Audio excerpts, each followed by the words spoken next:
Madam President, I ask unanimous consent that Gwen Shelley, an intern in my office, be granted floor privileges until June 13th, 2023. Without objection. Thank you, ma'am. Madam President, Social Security is a sacred trust between the American people and the American government. For the worker who's about to retire with no savings other than Social Security, the woman who relies on Social Security to pay for medications, they need to know that the government is not going to break this sacred trust.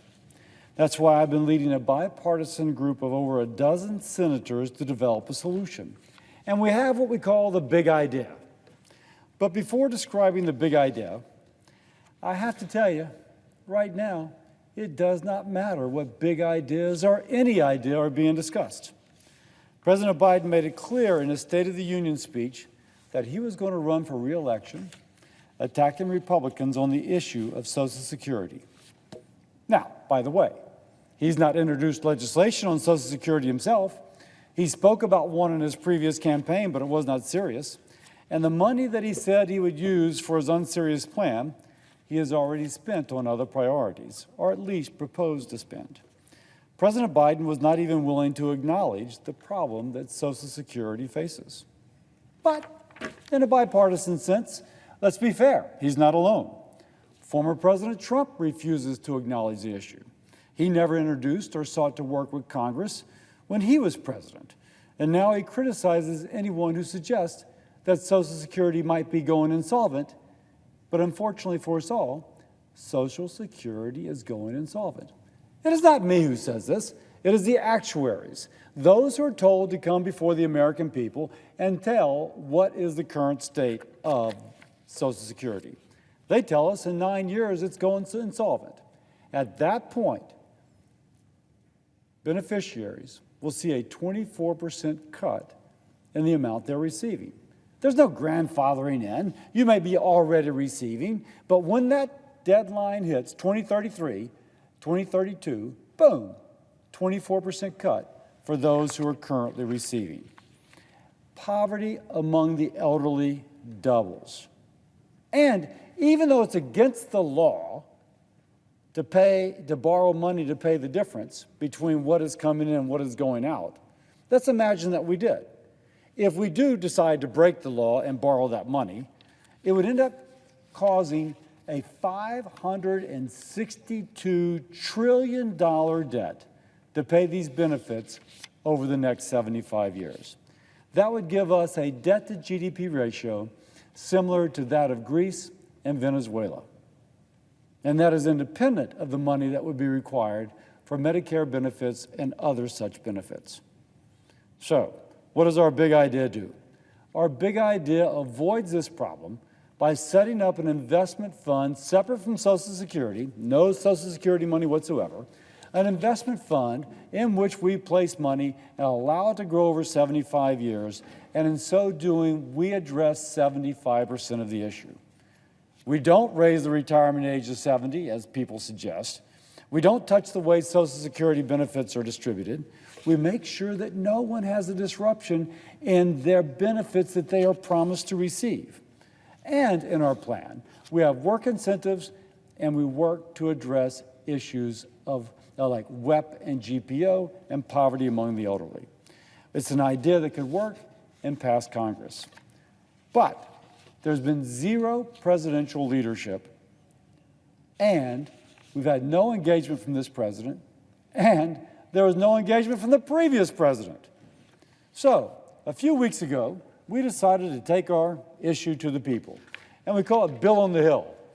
Kind of a nice rhyme, huh?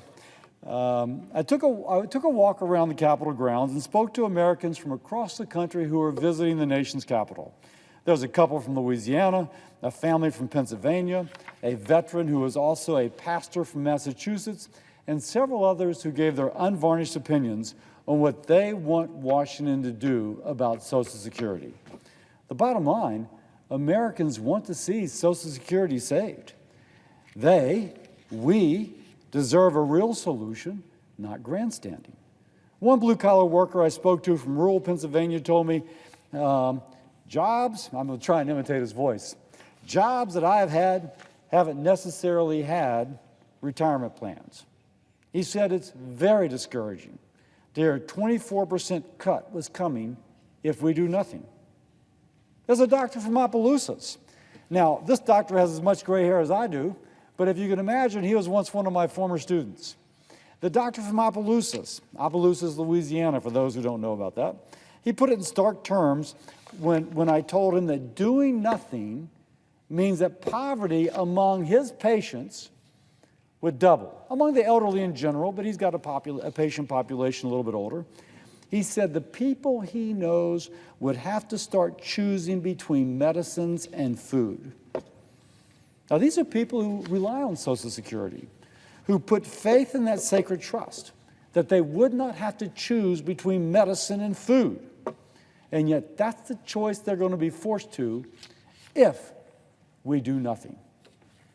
And then there was Dr. Paul Kim, a pastor, a veteran, who was up here for a convention from Massachusetts, and he told me what he wanted from a president. Quote, he has to be honest and keep the promise of Social Security. Dr. Kim is right. The president needs to be honest with the American people about Social Security, but this president is not.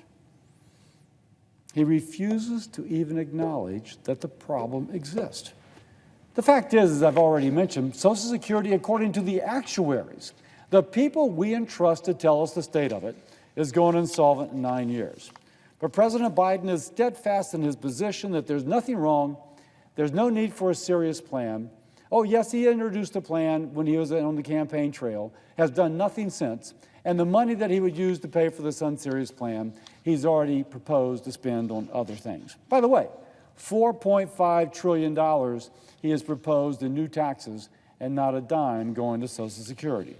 And as I mentioned, it isn't just President Biden, it's former President Trump, who did nothing while he was president and even now criticizes people who wish to do something. It appears that the Biden-Trump plan is the same plan. It is a plan to do nothing and demagogue those who choose to responsibly address the issue. When I told one of these folks, the woman from Opelousas, Louisiana, that President Biden and Donald Trump have the same plan, she was kind of like, whoa, that's something. But when she heard it was a plan to do nothing, her reaction was, I want to laugh and I want to cry at the same time. Americans are watching as Washington flounders as the deadline until retirees get a 24% cut approaches.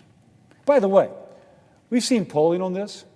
When people understand that the program's going insolvent in 9 years, 75% from the very liberal to the very conservative and every point in between thinks that we should address the issue now. That's the American people speaking, but that's not our leading presidential candidates. We owe it to the American people to take this sacred trust seriously. We owe it to them to save Social Security before it's too late. Now, I'm open to discussing my big idea, anyone else's idea, you name it, but there has to be a serious conversation. And since it has to be signed into law, a participant must be the President of the United States. We need the political courage from those who aspire to be our nation's leader to actually show leadership. With that, I yield.